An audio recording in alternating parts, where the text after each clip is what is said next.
Howdy, howdy. Welcome to Sylvie's Runcast. It's Sunday. I fought on Friday. Looking good. It was Chuek, but I really didn't get hit in it. She landed one good solid strike on me. Punch. So I have like this little bruise right here. But I was blocking like a mofo really well, doing exactly what I think I've thought about and trained to do in Chuek fights, because when you have small gloves or no gloves, long guard and blocking with your elbows is where it's at. So that worked really well for me. I was getting inside her guard really well. So no injuries, which is really good. I was actually a little bit worried about this fight because it's been a while since I fought, and it's been a real while since I've fought Chuek. So I was kind of in my head about it. But I did some really good mental training before. I'm going to make a video about that.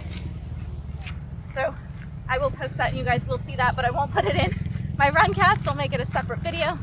But this is my 18-kilometer run. So after the fight on Friday, I fought early at like probably 6 o'clock. I think the fight show started at 5.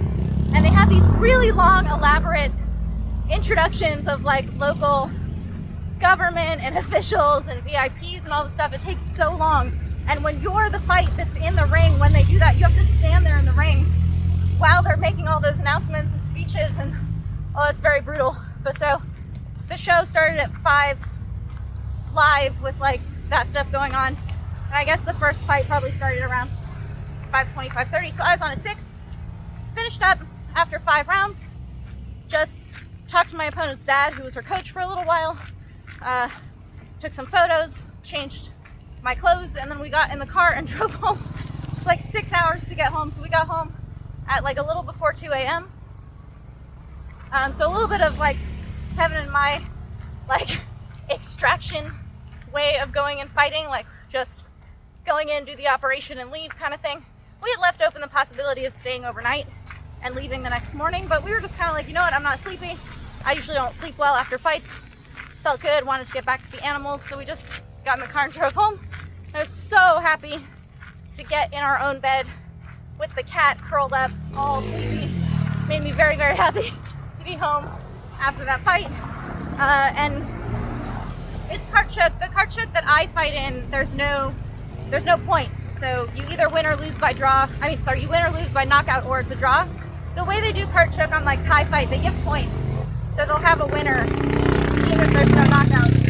But the rule set that I fight in is like the old school way of knockout or draw, which isn't only Chuek. I remember I was describing this to Yoken Pan many years ago when we had first started sparring together, and he's like, oh, yeah, that's how I fought in Muay Thai when I was a kid.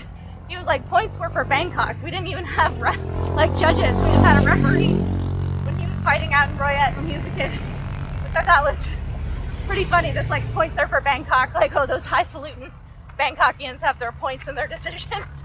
We just have knockout or draw. So yeah, it was really good. I'm at kilometer 16 of my 18, so I'm pretty much walking to do this vlog now. My feet hurt a lot. A year ago, I broke my foot. I didn't know that it was broken, but I knew it hurt a lot. And it just kept getting worse and worse. But I filmed 6 Muay Thai library sessions on it, and I fought on it, not knowing that it was broken, but just knowing that it hurt a lot. And finally, hi, Papa Dog. Guys, this is Papa Dog. He's good people. Hi, honey. Where's Mama?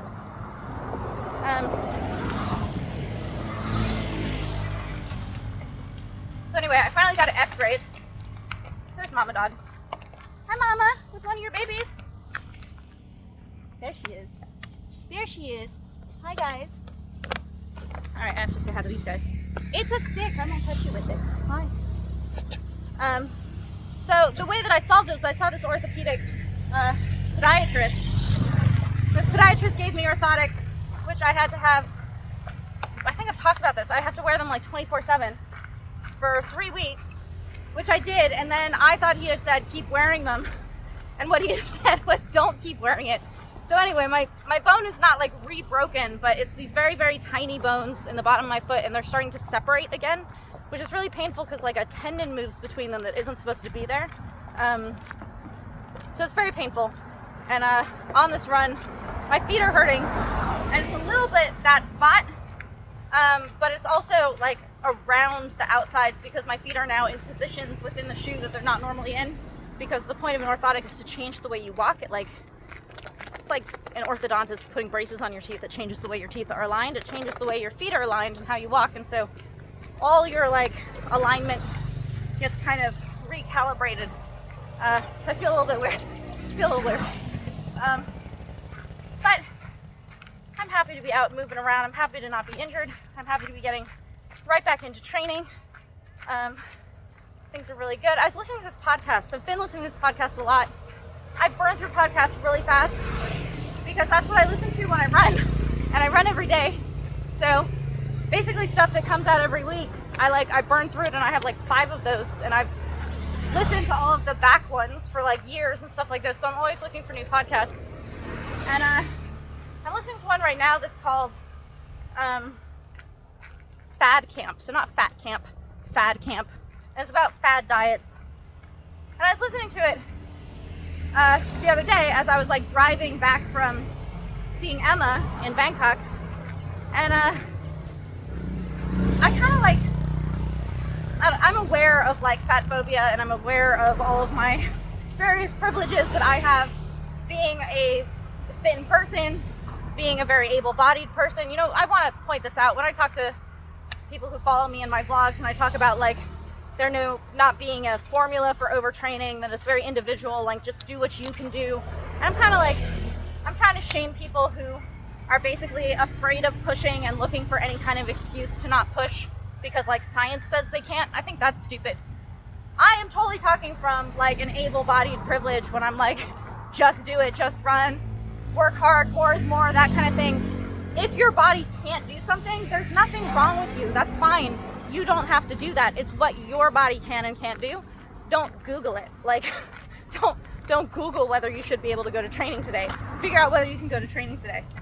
And I was listening to this podcast, and I just kind of like had slight images in my head of what these two people who are the hosts look like. They're both Irish, and at one point they referenced their bodies. They referenced being overweight people, and I had like not even imagined that they were. And I think of all the other podcasts that I listen to that are about fat phobia and diet culture, and they're all hosted by overweight people too. They use the word fat because they use it in a neutral term. It's not disparaging. It's not loaded. It's not moral. So I can say these are fat people because that's how they say it. But no, it's being used as a neutral term. And it caught in my mind this realization that like, of course these would be fat people having this podcast because that's who's aware so much of fat phobia. And like, would I want 2 thin people dissecting diet culture and fat phobia for me? And like, why had I not made that assumption kind of thing? Like if you're going to have a podcast about, institutional racism in America, there's probably not going to be white people who are like doing that podcast. Although white people can be allies, although thin people can be allies, I can understand fat phobia. I totally recognize my own fat phobia all the time.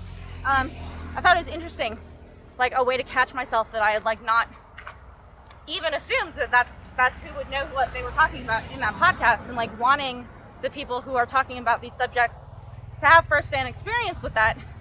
And it got me thinking about how many influencers there are now, or how many people come to Thailand and by complete right, like they have total right to share their experiences. When I first came here, nobody was blogging. There's no such thing as Instagram. So there wasn't really this like social media presence of people training in Thailand when I came here. And now it's like totally saturated. And there are some people who speak way above their pay grade and are like, I'm going to tell you what Muay Thai is, when where they're at is like, I can tell you what my experience here on my like 3rd month training here is, which is cool. But it's that same thing, whereas like these 2 people are so educated and they know so many things and they have so much experience and all of this insight.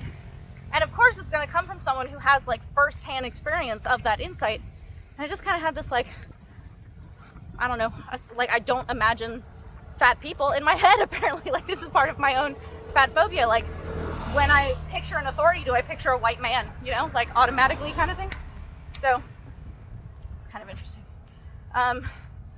When we were driving back from my fight, this goes back into me kind of and the way that I represent my disbelief in overtraining, in the sense of there being like a formula for it, or people kind of wanting to tell other people what they can't do rather than people wanting to explore what they can do. Kevin and I were talking about my fight, and the clinch was being broken a lot in my fight. This is like a common theme of now people know who I am, and refs break my clinch very, very fast. It's been years now that it's been like this. But I was still winning in the clinch despite it being broken very fast. And part of that was that my clinching at Rambaz has made me clinch faster, right? So I don't have to like sink into a lock and get my balance before I'm brave enough to throw a knee, which was my thing for a very long time because I was always going with bigger people.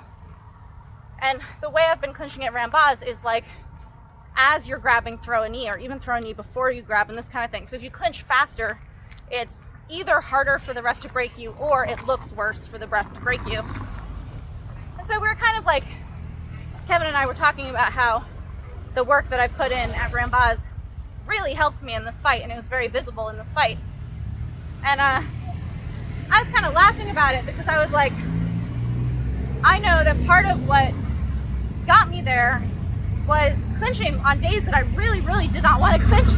Like, it's really difficult for me on a number of different levels to be like the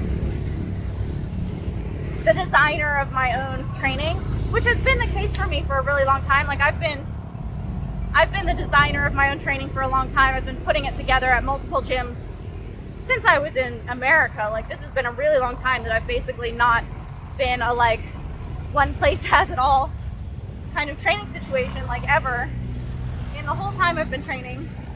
So it's not that it's new, it's that it changes all the time.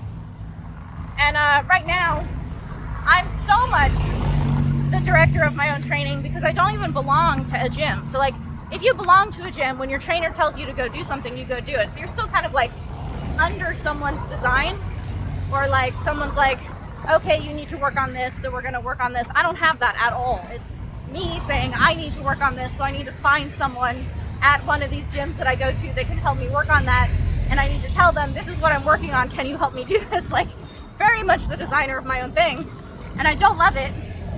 I want someone to take care of me, but because I know the trade-off to that, I have to do it my way. But in the way that I've been clinching at Rambaz, there are days where I could, because I am the designer of my own training, I could be like, I'm not going to clinch today, I don't feel like it, I'm just gonna run home because it's just too much. And I'm always like, okay, I'm already here, I'm just gonna go. Like I just go. And sometimes I end up being like, oh, that was much better than I thought it would be. And sometimes it's not. Sometimes it sucks exactly as bad as I thought it was going to. And it's very hard.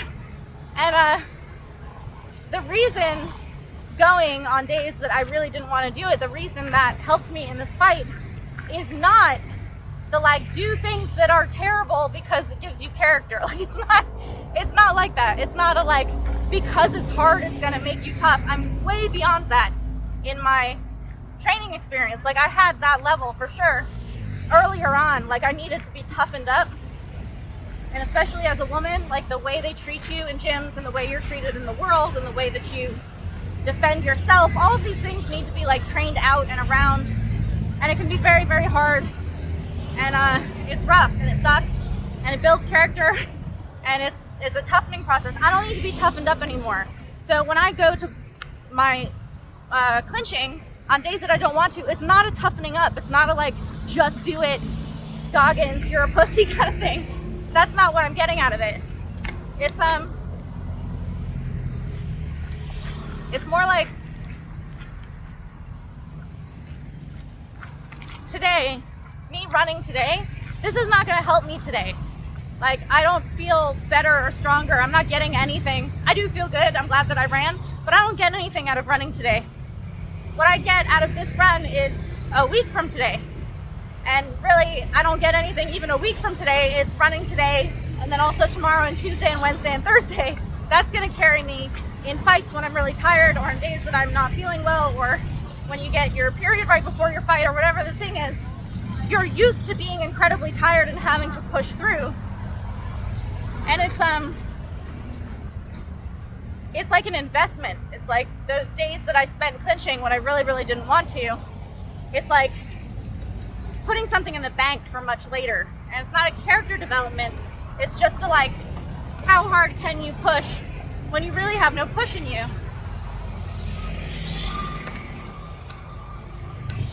And part of what was kind of evident in this fight, and Kevin and I were talking about, is that like, it's a little bit of a Wild West situation whenever I go in a fight, because I go with no corner. Karahat was supposed to come with me, but he hurt his arm and he didn't feel like he could really do his cornering duties, so he told me that he couldn't go, and I was like, that's no problem. I'll just find someone there. Like, I literally just asked the promoter, can you send someone over to my corner to like massage me and then literally just be in my corner? Like, I wrap my own hands. I actually ended up teaching the guy who was my corner how to wrap hands in Chuek, and then he went and showed another guy he was cornering for, because they'd never fought before. And I've fought Chuek now like 17 times or something. And like, the thing that's interesting to me about this Wild West thing is it's not like, oh, I'm so experienced, I'm so jaded that like nothing new shocks me anymore. I experience new things all the time still, all the time. Every single time I go to sparring, every single time I go to the gym, every single time I go fight, I'm experiencing something new. There will be something that I wasn't expecting, something that's never happened before, something that I have to handle that I like have never had to handle before. In the fight, before the fight, surrounding the fight, all these things, every single time there's something new. And it's not that I have so much experience that nothing is new to me anymore. It's that I have so much experience in handling new shit coming at me that I'm like, I know how to handle something new coming at me. I know how to handle things that are unexpected or scary or that I wasn't anticipating or that are highly unideal and that kind of thing. And that's also the kind of thing that, you know, clinching or sparring on days that I really don't feel like it, when I feel bad about myself, or I'm really tired, or like I just don't have the motivation to do it, is that I'm exposing myself to, I've done this before. Like, there are days when you're gonna have to fight when you don't want to fight on that day. That's the crazy thing about sports, is you do all this training to prepare yourself, and you like have these peak experiences that you try to like kind of build yourself up for. You try to peak at the right moment and all these things. And we just watched the Simone Biles Rising documentary last night. And it's like you train your whole life possibly, or if you're Simone, 3 years or whatever, 2 years, for this peak experience of the Olympics. And you don't get to decide if on that day you're feeling at your peak. You do the most you can to be ready on that day. But like that Chinese swimmer, she's like, I got my period late last night and it made me exhausted, and so I came in fourth. Like, you have to make an excuse about why you finished fourth, and you're feeling shitty on your period and you still finished fourth. Like, these are amazing, amazing things. But it's because people train through all of the difficulties of things. And that doesn't mean, you know, always be hard and always go through and never rest. Like, no, you have to rest too. Sometimes the way I'm feeling about, I really, really don't want to go to clinching, I don't want to spar. Sometimes that's the way I feel about, I really don't want to rest. But you have to rest. Like, it's, you know, it's finding a way to feel your way through all of those experiences. And part of it is knowing your way through, but a lot of it is just feeling your way through. And that's one of the reasons I kind of roll my eyes a little bit at people's like kind of obsession with sports science when they're not sports science people. They just kind of believe in sports science because it's got the word science in it. But really, a lot of what sport and athletics and art, like if your sport is an art, and a lot of sports are also an art, it's about feeling. And that's not a science. Like, it's an experience going in and out day and day, and what works for you is not necessarily going to be what works for your student. It isn't necessarily what worked for your teacher. It isn't necessarily what worked for you a year ago, but it's what works for you now. And the only way that you know that is by being incredibly honest with yourself about what it means to push through what you're doing, or what it means to not push through what you're doing. And you can be wrong, and then you learn through that and you apply it to the next time. But that's this whole thing of like, who gets to be an expert on something, and it really should be the people who have experience in it. And I don't know, me recognizing that all those times that I pushed when I really didn't want to be pushing helped me a lot in a fight that I don't feel like I really had to push really hard in. Like, I didn't get to a point in that fight where I was like really digging into myself to be able to count, to get through. I've been in fights like that where I really have to pull from deep. And you'd think that where that comes from is those really, really hard clinching sessions. And maybe it is. But this fight, which was not that like grueling thing, I got a lot of that from these really difficult, I don't want to be here sessions. But I also got a lot from the sessions I did want to be in and I felt motivated in and I was really happy in, because I got to like flow. And a lot of the things in this fight that I was really happy with were that I was doing things that I trained because I was calmed down and able to kind of access things that I can access when I'm not under incredible pressure. And that's from training not under incredible pressure too. So you have to have both. I'm almost home. Thanks for listening to my blah blah. I'm gonna get all the way home now, and see you guys on the next one.